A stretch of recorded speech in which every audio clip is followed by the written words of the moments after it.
में doctor Mahesh Sharma ji, BJP सांसद हमारे साथ जुड़ चुके हैं।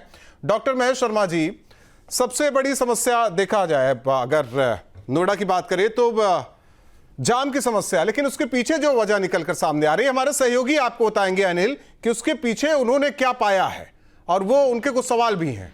डॉक्टर साहब नमस्कार। जी अनिल जी। डॉक्टर साहब, हमने जब देखा कि पूरे नोएडा में किस तरीके से ओवर चार्जिंग की जा रही है पार्किंगों में, और दूसरा हमने देखा कि जितना एरिया निर्धारित किया गया उससे ज़्यादा ठेकेदार उन पर खड़ी करवा रहा है गाड़ियों को और ओवर चार्जिंग कर रहा है। डॉक्टर साहब, हमने एक आरटीआई लगाई थी नोएडा अथॉरिटी में, और आपसे पहले लोकेश एम सर ने वादा किया है कि वो पूरी कार्रवाई करेंगे। बस आपसे माफी चाहूंगा, 2 मिनट आपका समय लूंगा। पहला हमारा क्वेश्चन था, बताने की कृपा करें कि नोएडा प्राधिकरण के अंतर्गत कितने वाहन पार्किंग स्थल निर्धारित किए गए हैं। सर, दूसरा सवाल था, इन अधिकृत पार्किंग स्थलों की सूची, उनका पूरा पता, लोकेशन तथा यदि संभव हो तो नक्शा मैप की प्रति उपलब्ध कराएं। सर, तीसरा क्वेश्चन था, क्या इन पार्किंग स्थलों के लिए नोएडा प्राधिकरण द्वारा अधिकृत एजेंसियां, कॉन्ट्रैक्टर नियुक्त किए गए हैं? यदि हाँ तो उनकी सूची दे दें। क्या प्राधिकरण के पास कोई ऐसी गाइडलाइन नोटिफिकेशन है जिसमें नो पार्किंग जोन का उल्लेख हो?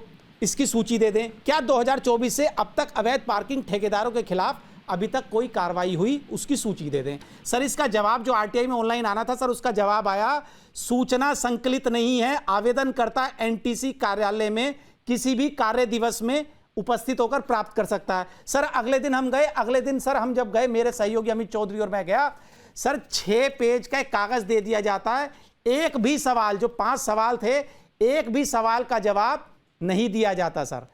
उसके बाद सर हमने जब ग्राउंड रिपोर्टिंग करी, ग्राउंड रिपोर्टिंग में हमें क्या मिला? On camera sir over charging मिली अलग अलग सेक्टर्स में सर, साइकिल ट्रैक पर वाहन खड़े मिले सर, ट्रैफिक जाम मिला सर, वहां से ठेकेदार भाग गए सर, ना कोई वर्दी में मिला सर,